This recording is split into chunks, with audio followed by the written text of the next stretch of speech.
Okay, next we're talking about complex fractions. Complex fraction is just a fraction. It's basically a fraction over a fraction. There's a fraction in the numerator, there's a fraction in the denominator. Now, you kind of already know how to do these because this is just dividing by a fraction. And dividing by a fraction is the same as multiplying by the reciprocal. So take a look at example 1 here. We're dividing this fraction, a over 2, by this fraction, a squared over 4. So here I did the work here. Dividing by a fraction is the same as multiplying by the reciprocal. So like in my head, I'm viewing myself as flipping this fraction and putting it right next to the top here. So I'm flipping this guy. Always flip the one on the bottom. Yeah, and so here you can see I rewrote it there.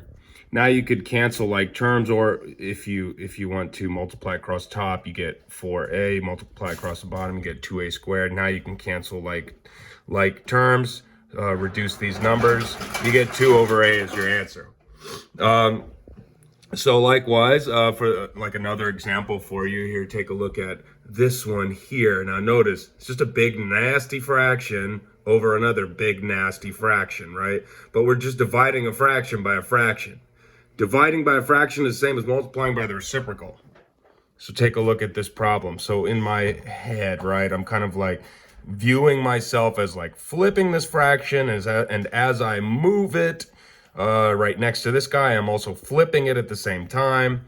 And so you could see here, I've got now this fraction times now the reciprocal. So I flipped it, you see? And now you can multiply across the top. And so here 18p times this guy here. I factored out a 2. So we got 2 times the leftovers, 4p minus 1, times this guy, 4p squared. These guys cancel. The 2 and 18 reduced to 9 and 1. One of these p's cancel one of these p's, you get your final answer here. Another example, now take a look at this one. We're dividing a fraction by a polynomial. But the easiest way to do this is to consider the fraction of this polynomial. Now, 12r minus 12 is the same as 12r minus 12 over 1, right? And so to divide this fraction by this term here, I can flip this fraction multiplying by the reciprocal. You see what I'm saying? So when you have just a polynomial on the bottom, you have to make it a fraction by putting it over 1. Yeah, and then once you do that, the process is the same. You know how to multiply, so you just multiply, simplify. I factored out a 15, don't forget. We have this pattern here, right? 1 minus r over r minus 1. Notice how they're flip-flop. Both of them have subtraction, and so those cancel into -1. Okay, different type of example. Now these are a little harder. They have more steps that you have to do. Let's see. Let me show you an example. And I know they look crazy. They look crazy scary. And that's because most people are scared of fractions. But you know what to do. You know how to work with fractions. Take a look at this. Now, this is a complex fraction. We got a fraction minus a fraction, all divided by a fraction plus a fraction. And so the key to solving these problems, so here I have the example here. You want to have like one fraction over another fraction. And so here we have 2 fractions over 2 fractions. So we need to subtract these. And you know how to subtract fractions because we just did it yesterday, right?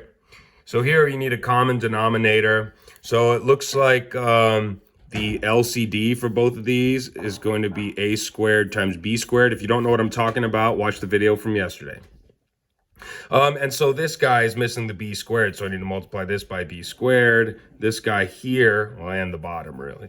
This guy here is missing the a squared, so I need to multiply top and bottom by a squared.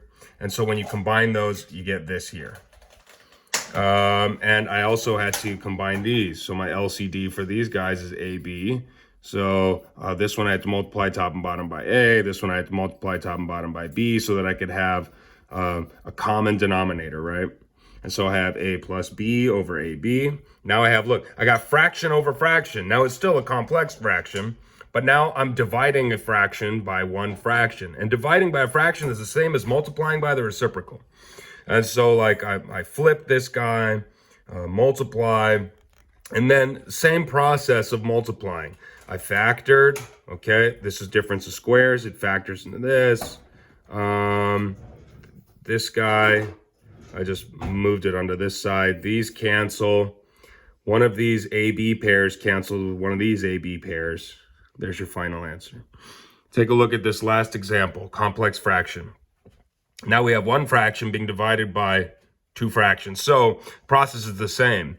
You still need to get one fraction over one fraction. So we have one fraction over multiple fractions, right? Which means we need to combine these fractions, subtract these fractions. And to do that, we need a common denominator, right? And so here, this one's already factored, but here I can factor out a 4. And I get 4 times n minus 4, right? What do they have in common? Well, this one has an n minus 4. This one has an n minus 4. This one does not have a 4, though. And so I need to multiply the top and bottom by 4. So 20 times 4, that's 80, minus 5, all over the LCD, least common denominator.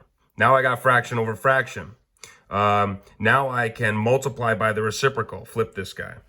And then, you know, and I haven't been doing this much because I don't want to confuse people, but, you know, once you're at this level of multiplication, you can cancel top and bottom diagonally as well. So like here, I've got a factor of 4 here, I got a factor of 4. Instead of multiplying 5 times 4, I could just cancel out these 4s. Likewise, we can, you know, cancel across the diagonals as long as it's top and bottom. So 5 goes into 5 once, goes into 75 15 times. And so once I've reduced everything, this is my final answer. Okay, complete the homework. Let me know if you have any questions. Hope all is well. Thank you. Bye.